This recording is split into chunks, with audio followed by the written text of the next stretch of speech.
Greetings, my name is Kerry and welcome back to my channel.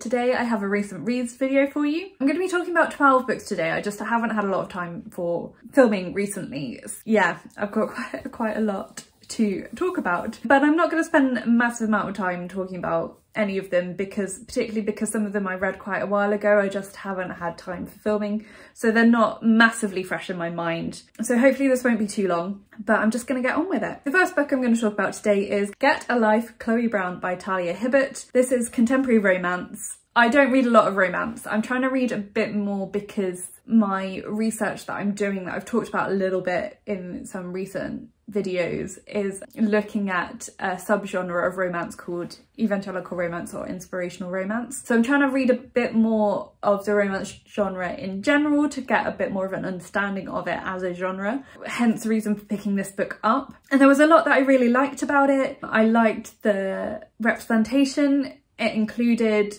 having the central female character be from a wealthy family, a wealthy black family, but also being someone with a disability and exploring how that affected her daily life, and particularly how it affected her confidence and her relationships. And then the other central character, the male lead, had experienced mental illness, and so to see those two characters navigating a relationship together was really cool. I think my problem with it is just because I don't particularly enjoy smut in books. That's often a feature of romance literature, so that was just it. It's not for me, and I know that. I do want to read the rest of the series though. I'm intrigued to find out about the other Brown sisters and hear their stories, so I probably will carry on with the series. I gave it 3 stars and I thought for what it was really, really good. It's just not my cup of tea, and that's fine. Yeah, it was a good book and I enjoyed it. It's just like not my genre really. The next book that I finished was called Capturing the Light, written by Roger Watson and Helen Rappaport.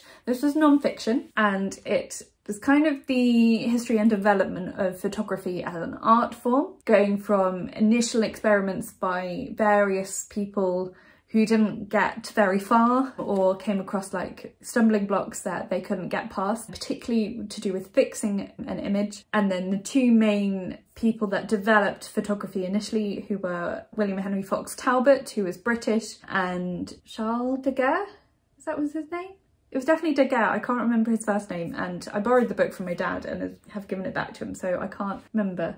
And I'm thinking Charles de Gaulle. What was his name? Something Daguerre. Anyway, so they both were developing photography around the same time, one in France, one in England, and had different processes. And so it kind of charted their experiments and the development of photography until they both revealed their own inventions at different times, and kind of then the aftermath of that and how people went on and developed it into an art form that we know it is today. So this was super duper interesting. I picked this up, I've been borrowing it from my dad for quite a while really. And then I went a couple of times in kind of end of July, beginning of August to the Fox Talbot Museum, which is in the village of Laycock, owned by the National Trust. William Henry Fox Talbot lived at Laycock Abbey, which is now owned by the National Trust, and part of the site there they've turned into a kind of photography museum, which was where my dad originally bought the book a few years ago. So it just inspired me to pick it up and actually get around to reading it, and it was really, really interesting. Then the other reason was as well because at the end of July I read Little Fires Everywhere by Celestine, which one of the main characters in that is a photographer, so that was kind of, I read that and then went to Laycock Abbey, and then I was like, I really should read a book about Fox Talbot. So yeah, so I did, and I gave that one 4 stars. The next book that I finally finished was Black Sci-Fi Short Stories, edited by Tia Ross. This was one I had from NetGalley. I will be filming a review of it at some point, hopefully before I forget too much more about it. So this was a collection of short stories from Black authors, all in the sci-fi genre, all kind of speculative fiction. Some I would say were maybe more fantasy or urban fantasy, but yeah, all with that spec fiction element. It was a mixture of authors from different eras, so a lot of them were contemporary modern authors writing at the moment, but they included in this volume a number of stories from more historic Black authors of varying length. So some of them were slightly longer, and to be honest, they were the ones that I struggled most with. This was why it took me so long to get through this book, because a couple of the older stories that were more maybe novella length were written in a style that I'm just not used to reading, and that's not necessarily a criticism of the stories, and I'm really glad they were included because it did take me out of my reading comfort zone. I just didn't get through them as quickly. I like short story anthologies because the stories are short and so you can get through them like quickly. You can pick them up and put them down and like read a couple of stories at a time, and I just like that, like, it's not kind of a continuing narrative, so it doesn't matter if it goes a few days between reading them. Part of the reason why I struggled to get through this particular anthology was that some of these longer stories I found quite hard work. Partly as well due to the use of dialect in them. I've mentioned before I struggle with dialect in books because my brain has to work harder to figure out what the people are saying, and so it takes me out of the story, and that was a particular problem with a couple of these stories. But other than that, I mean, I even mostly, it was not that I didn't enjoy those. I appreciated that they were there, I just found them a bit harder to get through, and some of the stories in this anthology were really, really good. So I'm really glad to have read it, and I do recommend it, and we'll have a longer review coming for it soon, probably combine it with the anthology I'm reading at the moment when I finish that. Or there was a poetry anthology I read in July that I might pair it up with. I'm not entirely sure, but I've got loads of reviews to film coming soon, so keep an eye out for a longer review of that. And I gave that anthology 4 stars. The next book that I finished was Plain Bad Heroines by Emily M. Danforth. This was gothic horror centred around Brooke Cant's School for Girls. The novel kicks off with 2 girls from the school coming to quite a sticky end in the woods by the school, having been attacked by a horde of yellow jacket wasps. The novel develops from there. So I picked this up on mistakenly thinking that the story was going to focus on these 2 girls, and it didn't, but that wasn't necessarily a bad thing. The novel works across several timelines. There's the era in which the school is running with these 2 girls, and that storyline focuses on Libby Brooke Cant, who's the principal of the school, and her partner, who's not necessarily acknowledged, Alex, who is one of the teachers in the school. And so it goes back and like traces their history from when they met at a similar girls' school and how their relationship developed, and then goes past this event into what happens to them after, and how the deaths of these 2 girls affect them and affect the rest of the school, and how that ties in with their own history. And then the modern timeline follows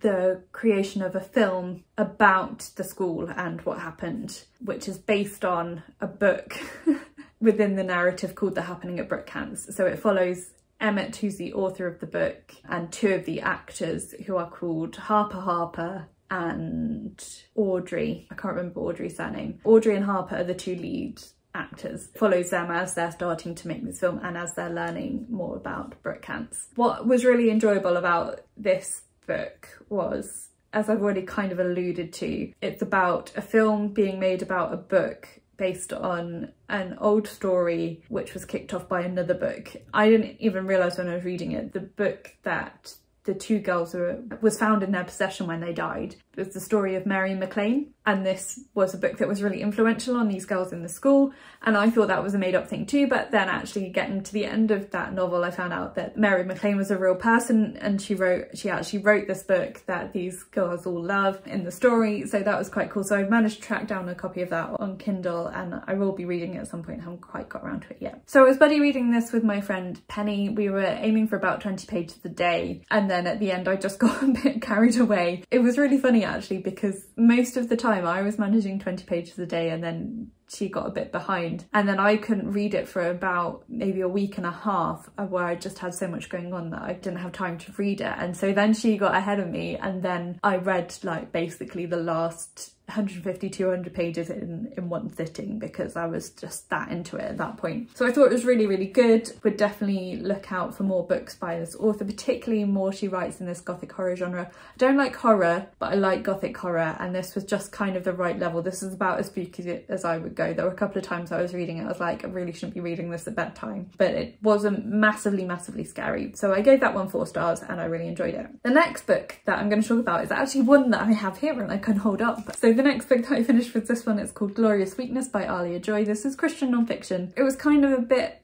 part memoir. So it's about her experiences of ill health, mental ill health, poverty, and how the church has and hasn't helped in those situations, and what she's learned from her journey with those things. I thought this was actually really lovely, really beautifully written. I gave it 5 stars. I found it really impactful, like really powerful for me, particularly some of the stuff that I've gone through in the last couple of years. It really resonated a lot of this book with my own experience. I think it gives a really helpful perspective on weakness and ill health and poverty and how we deal with those things. Yeah, I thought this was really, really excellent and I really enjoyed it. The next book that I finished was But You Did Not Come Back by Marceline Loridan-Evans. This was a memoir. It was only quite short. Marceline Loridan-Evans was deported to a concentration camp during the Second World War. She was French Jew, and she and her father were deported, whereas some other members of her family weren't. It was like a wrong place, wrong time situation.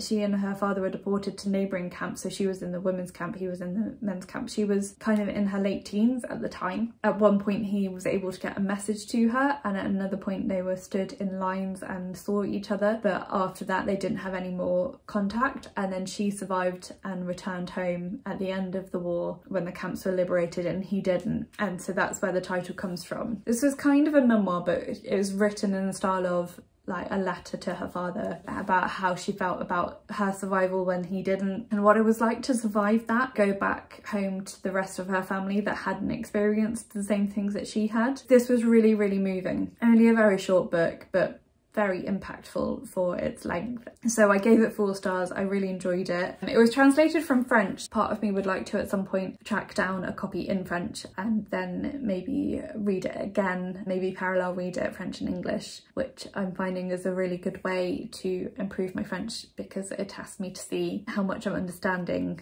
in the French. So I really recommend that if you are at all interested in people's memories of the Second World War. This was a really powerful, really moving book. The next book that I finished was We Hunt the Flame by Hafsa Faisal. So this was our Space Sirens book club pick. I was really glad that we picked this for Space Sirens because it had been sitting on my shelf. I had pre-ordered it and then not got around to reading it. I quite enjoyed this. Definitely the second half for me was a lot better than the beginning. I found it was quite slow at the beginning. I struggled to get into it a little bit. Didn't necessarily particularly like the characters for the kind of the first half. I found them a bit archetypal, maybe a little bit wooden, and I just didn't quite engage with them until something happens kind of at the midpoint of the book, slightly before the midpoint, and then I was kind of, okay, I'm engaged, I'm on board now. I think part of the problem for me, to be honest, was that I was comparing it too much to the David Bad trilogy, which I really, really love. I was hoping that I'd get similar vibes from it, and in some ways some of the characters are quite similar, some of the plot line in some ways is fairly similar. Unfortunately, that meant that I had a more negative perception of this book because it just wasn't quite hitting what I wanted it to be, which was essentially another David Bad. But I did enjoy it by the end. Some of the reveals, like the twists in the second half of the book, really made me enjoy it a lot more. And I have the sequel. It's a duology, so I have the second book, We Free the Stars. I'm going to try and get to it. I might not get to it this year. I might get to it at the beginning of next year. I'm not quite sure yet, but I definitely enjoyed it enough that I'm going to finish the series, and definitely enjoyed it enough that I would read more books by Hafsa Faisal. And I think she's got a new series coming, like the first one's coming out maybe beginning of next year at some point, which sounds really fun, set within the same world as this book but in a different era. And like, this was her debut novel, so I think as she writes and publishes more, some of the things that I maybe found a little bit unsatisfactory about this one will be worked out. And I did think the writing was really beautiful, just it took me a little while to get into it, and that's why it was kind of a 3.5 star, which I rounded up on Goodreads for 4 stars. But yeah, that was that one. The next book that I finished was The Unlikely Escape of Uriah Heap by H.G. Parry. I had this out from the library and I've taken it back. This book was so much fun. It's set in modern day New Zealand and follows Rob and Charlie, who are brothers. Rob is the primary narrator, although there are some chapters that are written from other perspectives. Charlie is his little brother. Charlie has this uncanny ability since he was a child to be able to pull characters out of books, usually unintentionally. The story kind of kicks off when he accidentally pulls Uriah Heap out of a book, and Uriah Heap says there's something coming. They find out that there's another summoner, which is what they call people who can pull characters out of books. There's another one who is essentially pulling villains out of books and has set up kind of crime rings with these fictional villains, because then the perpetrators are much harder to trace. Robert and Charlie then discover that there's a street in Wellington that is hidden from like the general public view, but is where a load of fictional people have gathered. So this book was really, really fun. If you love literature, particularly classics like Charles Dickens and Jane Austen and all of those sorts of books, then you will love this. It kind of has similar vibes to like the Inkheart books or the Jasper Fforde books, but yeah, really, really a lot of fun. I had a great time reading this and I gave it 5 stars, and definitely would read anything else H.G. Parry writes. The next book that I finished was called The Making of Biblical Womanhood by Beth Allison Barr. This was another one I had from NetGalley and will be reviewing at some point in the near future. This was non-fiction. It's kind of focused on the American evangelical Christian subculture, particularly the types of churches that follow what is called complementarianism, which is where they believe that men were created to essentially be in charge and women were created to submit, particularly to their husbands, but also in some cases some opponents of complementarianism believe that all women should submit to all men. So Beth Allison Barr is a medieval historian, but she was married to a youth pastor in a complementarian church, and so it's her exploration of where this idea of womanhood comes from and how it is not as biblical as a lot of the people that promote this view say that it is. So she uses her knowledge of medieval history particularly to counter some of these arguments, and I just thought it was really, really good. Really well written. I gave it 5 stars. I'm going to be reading it again and it will link into some of the research that I'm doing, so I found it really, just really, really good. The next book that I finished was Half-Blood Blues by Ezzy Adugyan. This is kind of a historical mystery. It's set across 2 timelines in the 1940s, kind of 1939-1940 in Berlin and Paris, and then the 1990s just after the fall of the Berlin Wall. The narrator is Sid, who was a jazz musician in the 30s and 40s from America, but had moved to Berlin to take part in the jazz scene there until the rise of the Nazis meant that jazz music was essentially outlawed. He was in a band with Hieronymus Folk, who was just a really very talented jazz trumpeter, German and black. The story kind of starts with in 1940s in Paris. The band have moved there to make an album, and then one night Hieronymus Folk is arrested by German soldiers and is never heard from again. 50 years later, Sid and one of the other surviving band members have been involved in making a documentary about Hero and what happened to him. They kind of try and like go on the trail to try and find out what happened to Hero. But then the story is interweaved like their present day in the 90s of their journey to go and find Hero, or to go and look for what happened to him, and then like what the events leading up to his disappearance in the 40s. And I thought it was really well written, really beautifully woven together. This is actually an example of how use of dialect can work really well and doesn't bother me, because it was integrated really well into Sid's voice. He spoke in kind of a form of dialect, but it was just very subtle, and so it wasn't jarring. It didn't draw me out of the story, it just made me hear things in his voice more clearly, and I thought it was really, really good. So I'm really glad I finally got around to reading it. The next book that I'm going to talk about today is Redempted by Jordan and Fuqua. I'm not going to talk loads about this because it's a sequel, the second and final part of the Roybara duology. Roybara follows Tar.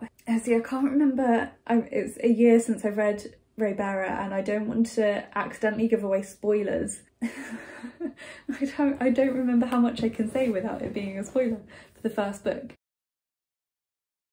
I've just checked what's on the blurb of Roybara so I don't accidentally give spoilers. I'll give you a bit of an introduction to the series. So it follows Tarasai, who has been raised in isolation, kind of by her mysterious mother, who she only knows as the Lady, but who is not often there. So she's had a series of tutors and nursemaids who have raised her. When she's aged 11, she's sent to the capital in an attempt to become one of the 11 to form the council of the emperor-in-waiting, the successor to the imperial throne. And if she joins the council, then it's like a found family situation. At the same time, her mother, the lady, has this plot to kill the crown prince, the emperor-in-waiting. Taharasai is integral to that plot. The first book follows that story of how she goes to the capital. Yeah, and then the second book picks up where the first book leaves off, essentially. But I can't really talk a lot about this book because it is the sequel. I did really enjoy this book. I didn't quite enjoy it as much as the first one. I gave the first one 5 stars, I gave this one 4 stars. So there were just a couple of points in this book where I get frustrated in books where clever people are acting in not clever ways. And there were just a few times in this book where several of the characters, specifically Tara herself, but also a couple of the other side characters, were acting in ways that it was really obvious that what they were doing was not sensible, was not going to work out, and I just